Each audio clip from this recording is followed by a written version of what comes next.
अनिल देशमुख यांच्या गाडीवर झालेल्या हल्ल्यानं राजकीय वर्तुळात खळबळ उडालेली आहे। मात्र या घटनेमागे खरोखरच बाहेरच्या व्यक्तीचा हात आहे की हा एखादा कटशुद्ध प्रकरण आहे, यावर सध्या जोरदार चर्चा सुरू आहे।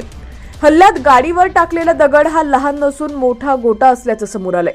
जर हा दगड गाडीच्या काचेतून आत आला असता तर गंभीर दुखापत होण्याची शक्यता होती, परंतु गाडीची काच फुटली नाही आणि देशमुखांना काहीही दुखापत झाली नाही। विशेष म्हणजे ज्या क्षणी त्यांनी सेल्फ रेकॉर्डिंग सुरू केलं त्याच वेळी त्यांच्या डोक्यावर जखम दिसून आली। त्यामुळे हा हल्ला नेमका कसा झाला आणि जखम कधी झाली यावर प्रश्नचिन्ह निर्माण होत आहे।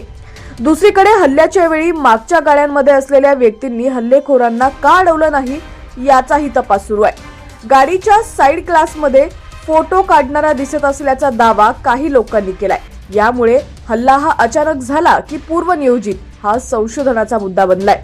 या प्रकरणामागे निवडणुकीच्या राजकीय गणितांचा भाग आहे का असा प्रश्नही उपस्थित केला जातोय। निवडणूक जिंकण्यासाठी अनिल देशमुख यांनी स्वतःच हा प्रकार घडवून आणला का अशी देखील चर्चा राजकीय वर्तुळात रंगली आहे। आता या प्रकरणावर सत्यता आणण्यासाठी अधिकृत तपास महत्त्वाचा ठरणार आहे। देशमुख यांनी केलेल्या आरोपांमागचं सत्य काय आहे हे वेळच सांगेल।